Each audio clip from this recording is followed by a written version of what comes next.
30 years ago, I stood on a stage bathed in light, holding a Pulitzer in my hand, celebrated as a symbol of justice in journalism.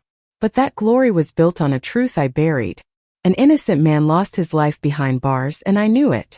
Now at 60, with my hair gone gray, my name is back in the headlines through a popular podcast, and all of America is asking the question: was I a hero or a criminal with a pen? This is my story, Evelyn Carter's story, of silence, guilt, and a redemption that came too late. Does the truth still matter when it arrives long after it should have?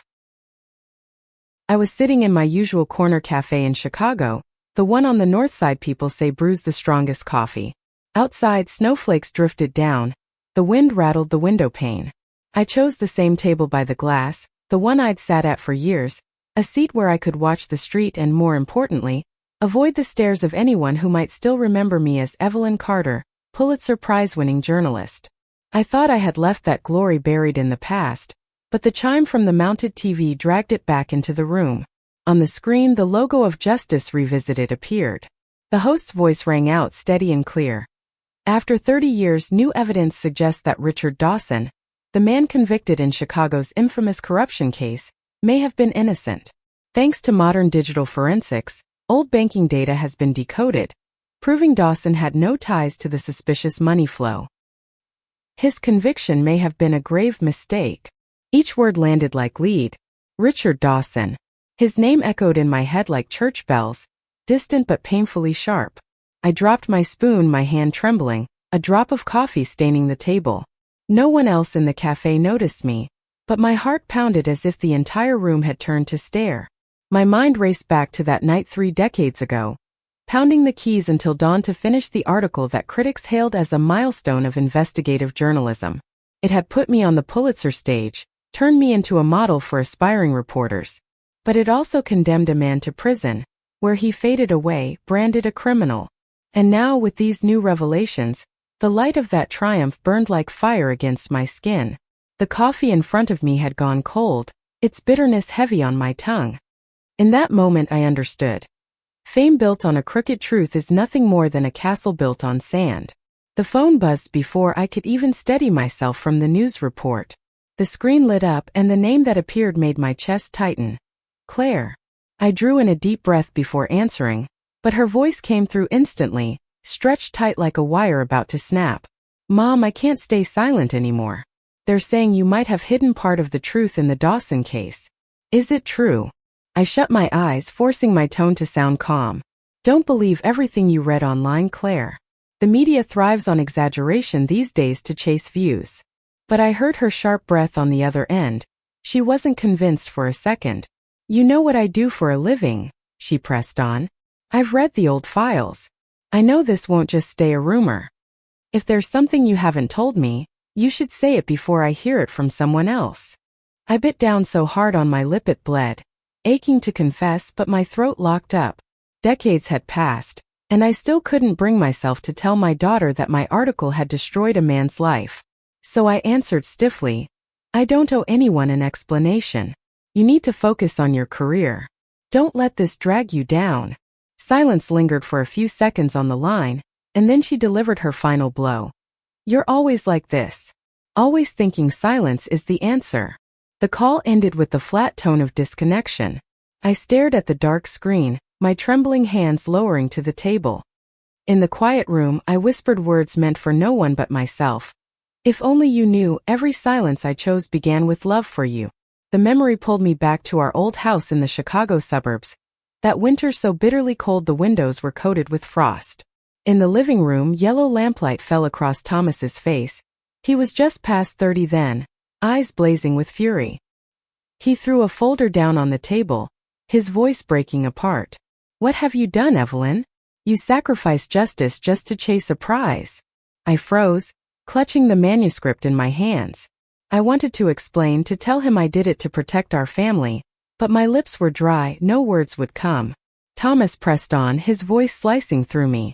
An innocent man will waste away in prison, and you get to be celebrated as a hero. You call that justice? I turned away, tears streaking my cheeks, still too afraid to speak the full truth. Through the cracked door I saw little Claire, her blonde hair falling into her frightened eyes. She looked at her parents as if the world had collapsed, then quietly wiped her tears with the back of her hand. That night, our shouting rained down like hammers on her small heart. I can still hear the slam of the door as Thomas walked out, the metallic thud echoing like a gavel sealing the life sentence of our marriage. And Claire, only 10 years old, chose to follow her father, leaving me standing alone in that frozen room. I tell you this not as an excuse but as a confession. That was the day I lost both my husband and my daughter, and the day the darkness began to settle over the rest of my life. Claire told me she met Adam Dawson on a bitterly cold afternoon, in a small cafe near the Cook County Courthouse. I wasn't there, but as she recounted the moment, I could almost see it myself, every glance, every breath hanging heavy in the air. Adam walked in, tall and broad-shouldered, his face carved by years of bitterness. He didn't waste time. As soon as he sat down, he locked eyes with Claire, his voice rough and brimming with anger. "My father lost his life in prison because of your mother's article. She may have won a Pulitzer, but we lost our entire lives." Those words pierced straight into my heart, even though I only heard them secondhand. Claire tried to remain calm, her hands tightening around the warm coffee cup. She answered slowly, almost in a whisper, "Adam, I understand your pain. I'm not here to defend my mother, but I can't deny the truth either. If there's new evidence, I'll help you uncover it." But Adam didn't soften. He clenched his jaw and shot back. "Understand? You can't possibly understand. I grew up under the stares of contempt from an entire neighborhood. I went to school branded as the son of a corrupt man. Meanwhile, your mother's face was on the front page, praised as a symbol of justice. Where was justice for my father?" Claire fell silent, her eyes brimming. I know in that moment her heart cracked, because she was both a lawyer who had dedicated herself to defending the truth, and still that little girl who never stopped longing for a mother untainted by shame. And I, as the one telling this story, must confess, hearing my daughter be confronted like that, I wanted to run in to shield her, to shout that things weren't as simple as they seemed. But I couldn't, as Adam was right. So right that I had no refuge left, except for the heavy silence I had carried for 30 long years. I had avoided Thomas for many years, yet that afternoon I found myself walking up to the small house where he had settled after retirement. When the wooden door opened, his face appeared, etched deeper with lines of age, but his eyes still carried the same sharpness as before. He didn't look surprised to see me. He simply gave a slight nod and stepped aside to let me in. The living room was neat, shelves still filled with thick legal files, but the air felt heavy with the stale scent of disappointment. We sat across from each other, and without preamble, Thomas spoke flatly. "If you had told the truth back then, one man would still be alive. Evelyn, you chose your career over your family." His words pressed on my chest like a vice. I wanted to scream that he was wrong, that my silence was meant to protect him, to protect us, to protect Claire. But the words lodged in my throat, stuck behind my lips. All I could do was stare down at my trembling hands folded in my lap. Thomas leaned forward, his voice clipped and deliberate. "That article destroyed everything. It put your name on the front page, lifted you onto the stage for your award, but it also sent Richard Dawson to prison where he lost his life. And it killed our marriage too." I lifted my eyes to his, and in that moment memories surged back. 30 years ago, Thomas had been in the middle of his campaign for Cook County District Attorney. The whole city's attention was on him, and on us. I remembered the endless nights of arguments, him insisting his political career could help change the system from within. And me holding the evidence in my hands, knowing that if I released it, his career would be obliterated, and I stayed silent. At the time I told myself it was love, that I was protecting him from scandal, shielding our family from collapse. But in his eyes, that choice would always be nothing more than a betrayal of justice. Thomas exhaled, shook his head slowly, and said quietly, his voice more weary than angry, "You thought you were saving your family. But all I see is a woman who sold everything out to hold on to her spotlight." I swallowed hard, but I didn't argue.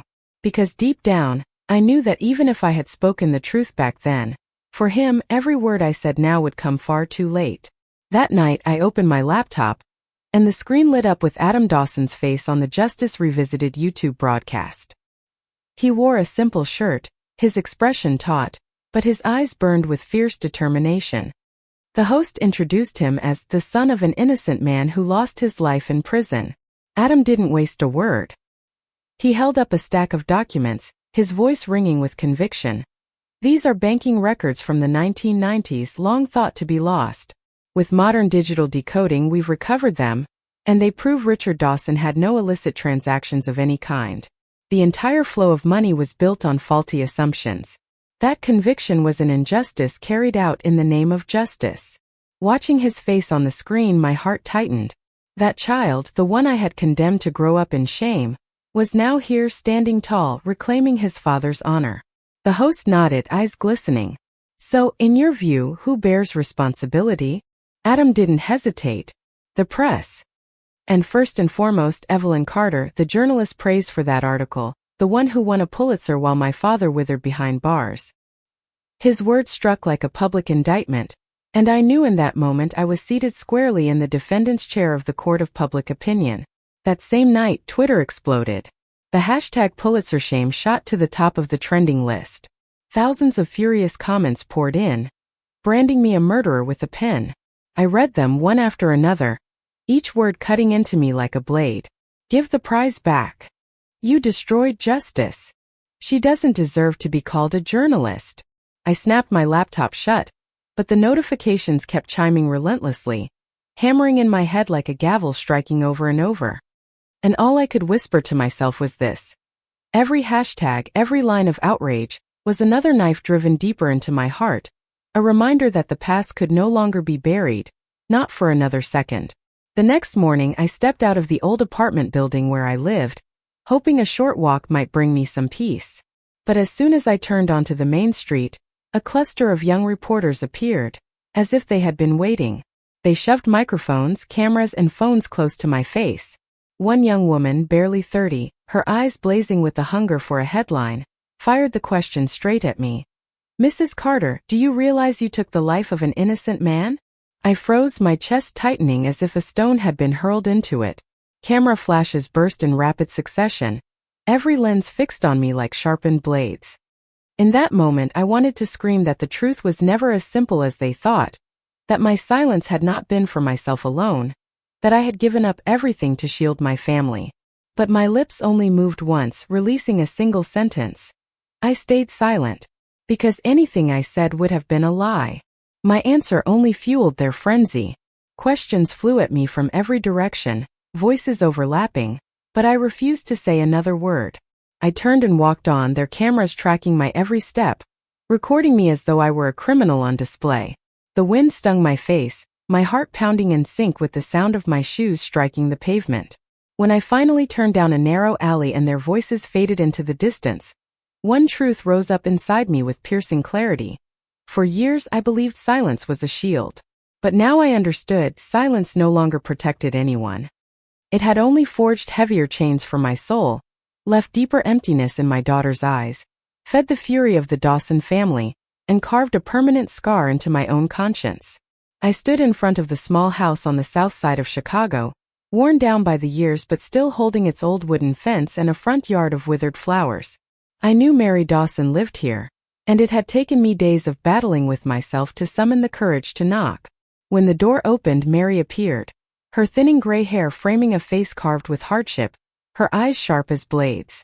They carried both recognition of an enemy and disbelief that I had dared to show up at her doorstep. I forced a stiff smile, though my voice trembled.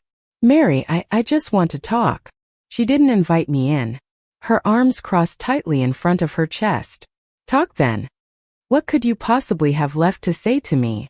You lived in comfort for 30 years, while I raised a child in shame, under the whispers of neighbors and the contempt of society.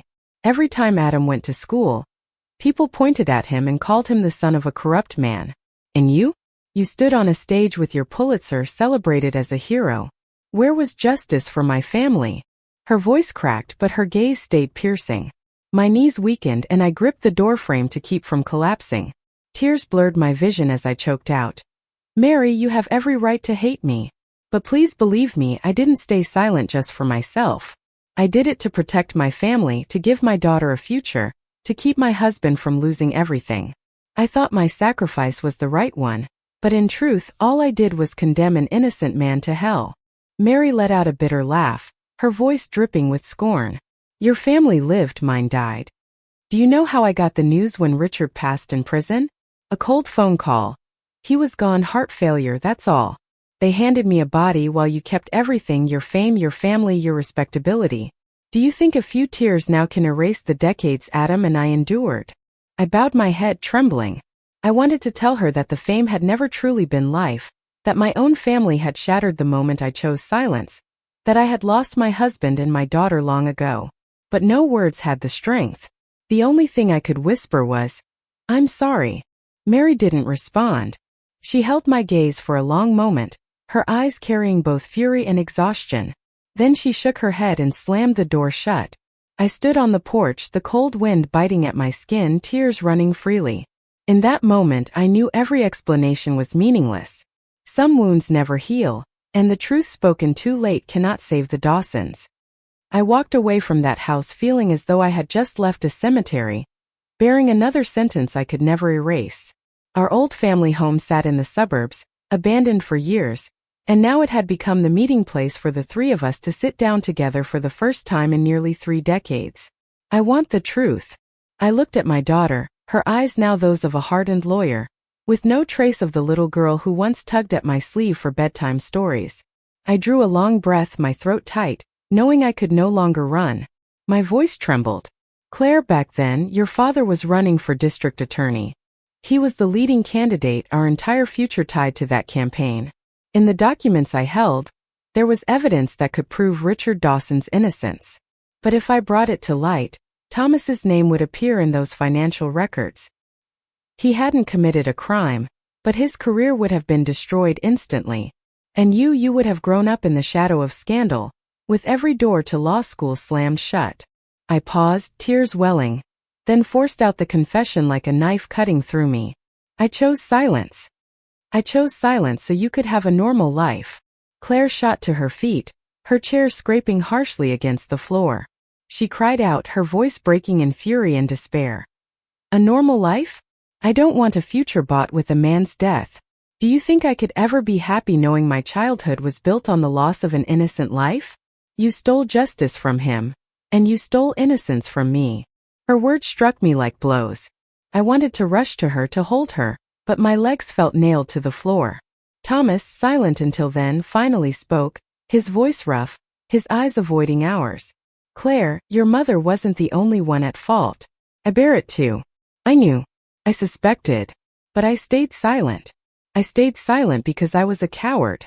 Because I feared that if the truth came out, everything would collapse. I let your mother carry it all, and I let the truth be buried. His hand shook as he covered his face, like a man at last receiving his own sentence. I looked at them both, my heart twisting. In that moment I wished I could erase the 30 years gone by. Wished I had been brave enough to step into the light with the truth, even if it cost us careers, even if it cost us our family. But I hadn't. I had chosen differently, and now we were all trapped in the ashes. Claire's tear-filled eyes locked on us, resolute.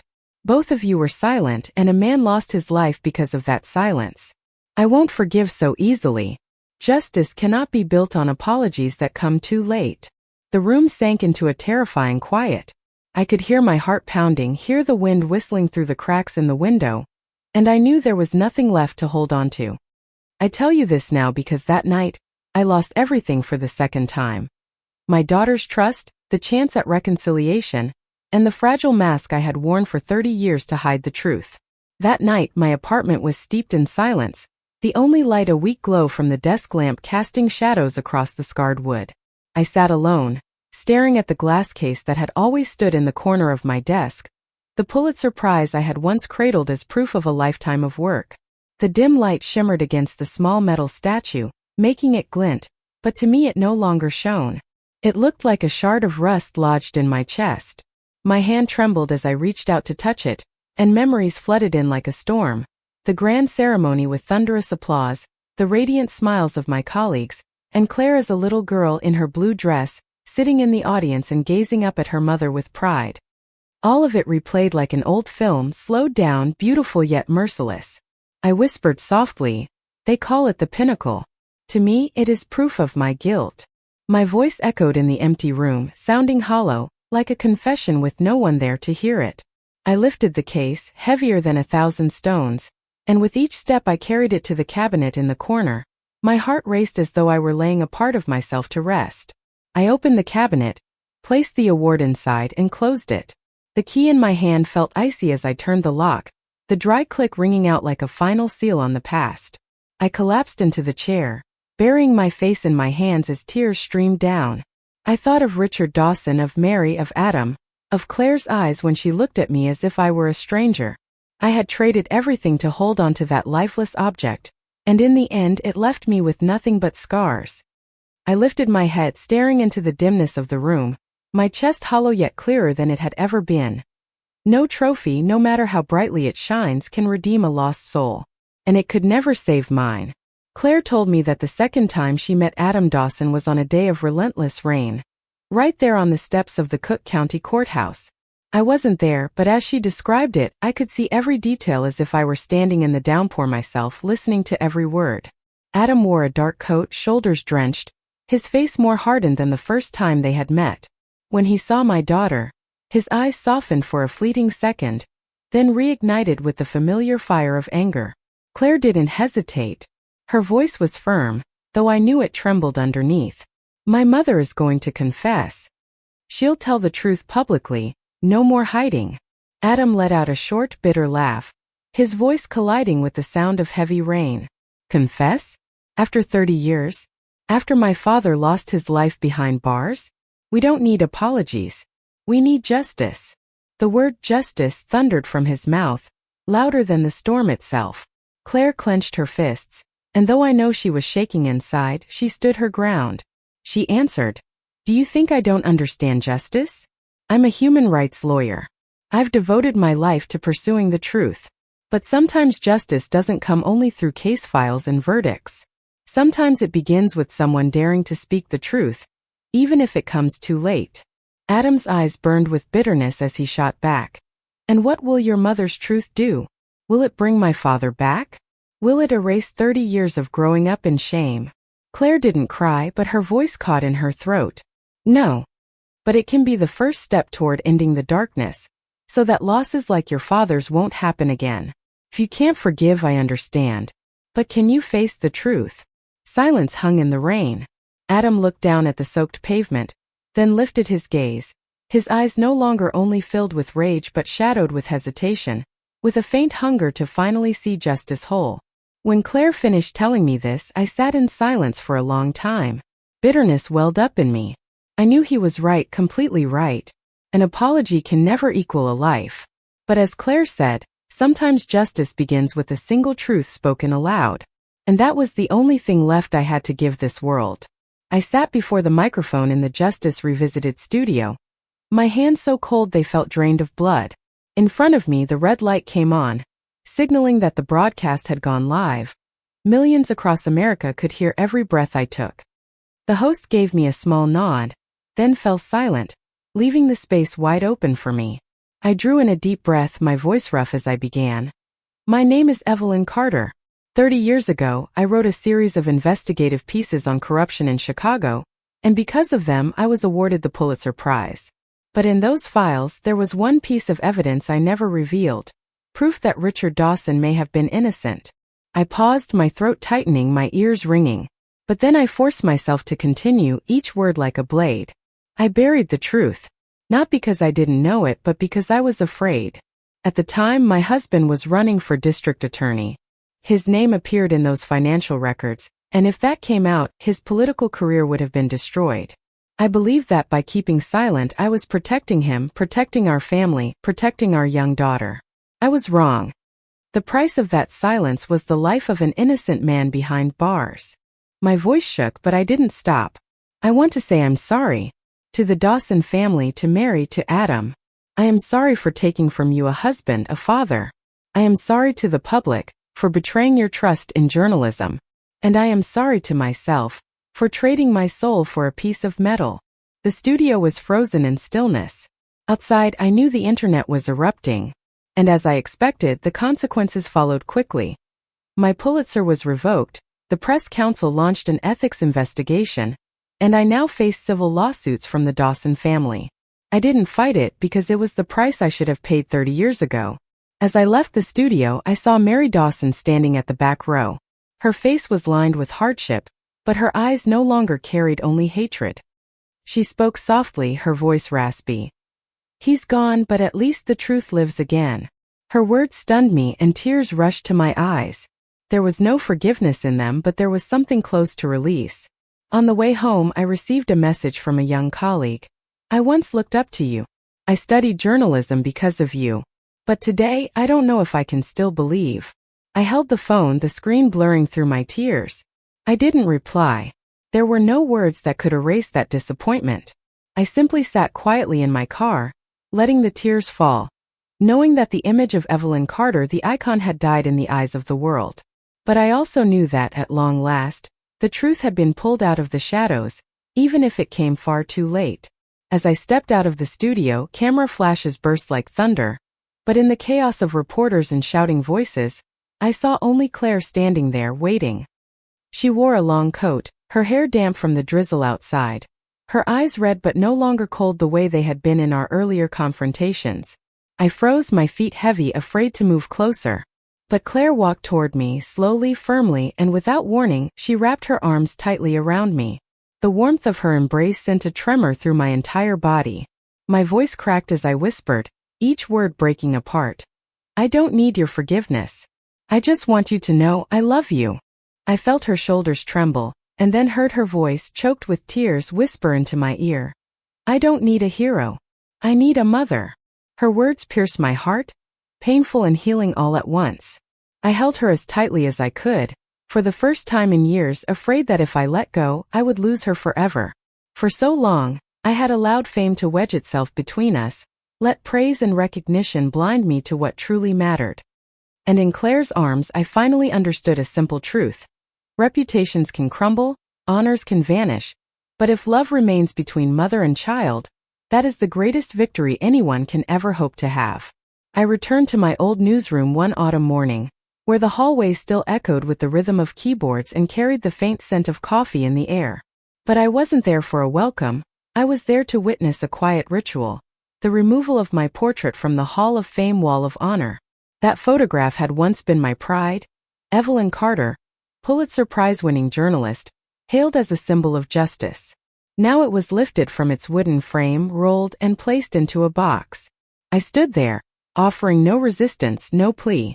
I knew this moment was the price I had to pay. As the photo was carried away, it felt as if a part of me had been stripped off, and yet strangely it didn't feel like pure loss. Felt like release. At the far end of the hallway, I caught sight of Adam Dawson. He stood with his arms crossed, his face impassive. There was no forgiveness in his eyes, but neither was there the blazing hatred I had seen before. We exchanged no words, only a silent look. And I tell you this. In his eyes I saw something greater than resentment. I saw the hunger to finally see the truth. And perhaps that alone was enough to remind me that my confession, though late, was not meaningless. I returned to my small apartment and unlocked the cabinet that had remained shut for weeks. Inside, the glass case holding my Pulitzer still sat there, silent and heavy, like a stone tied to my chest.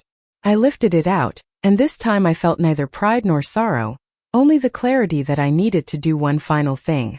The next day, I walked into the office of the Innocence Project, where people quietly dedicate their lives to exonerating the wrongfully convicted.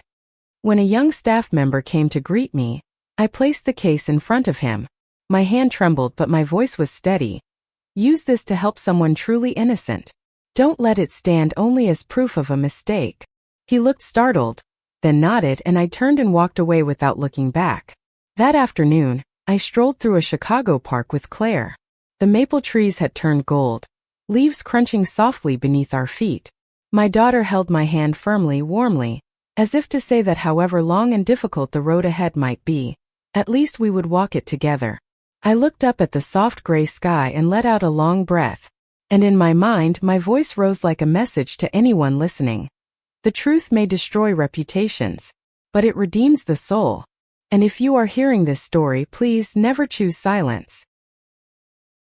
In the end, my story closes not with full forgiveness or a neatly tied ending, but with the truth finally spoken, too late, yet still necessary. I lost my reputation, the image I spent my life building, but in return I reclaimed a piece of my bond with my daughter, and more importantly, I gave justice back, a fragment that had been stolen. The lesson I want to share with all of you listening is this: silence is never the answer. It may protect you for a moment, but it will eat away at you for a lifetime, leaving wounds that never heal for the innocent who suffer. Fame, awards, and status all fade, but a single truth, spoken even late, can save a soul and give life real meaning. My hope is that this story reminds us never to choose silence when faced with justice, and to remember that truth, no matter how harsh, will always hold more value than anything else. And what about you? How do you feel about the choice I made? Share your thoughts in the comments below. I'd love to hear your perspective. And don't forget to like and subscribe to the channel, so we can continue sharing stories filled with emotion and reflection together.